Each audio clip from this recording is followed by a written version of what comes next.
Comment réussir son divorce? La question peut paraître incongrue et pourtant en Italie, le nombre de couples qui finissent devant les avocats a triplé depuis 1997. Une expérience souvent difficile à vivre, particulièrement dans un pays attaché aux valeurs de la famille où le divorce est encore souvent tabou, même s'il est autorisé depuis 1974. Signe de l'évolution des mœurs, le premier salon dédié à la question s'est tenu à Milan.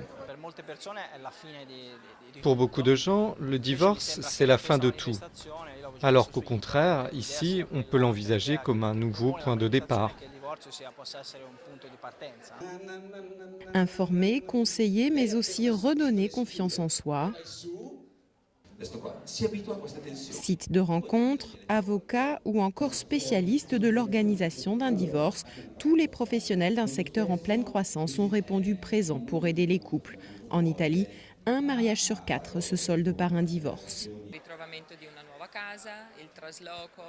Trouver une nouvelle maison, déménager, faire appel à des babysitters fiables, on s'occupe de toutes les petites choses qui peuvent paraître insurmontables quand on se trouve dans un moment de chaos affectif.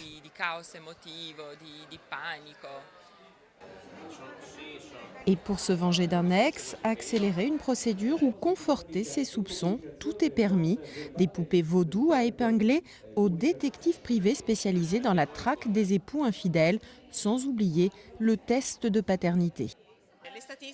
Les statistiques disent qu'un enfant sur 6 serait élevé sans le savoir par quelqu'un qui n'est pas le père biologique.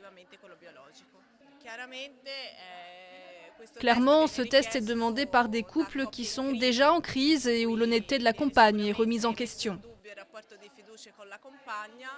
400 € le test de paternité, 100 € l'heure de filature par un détective privé. Avec plus de 100 000 divorces prononcés chaque année en Italie, le secteur a de beaux jours devant lui.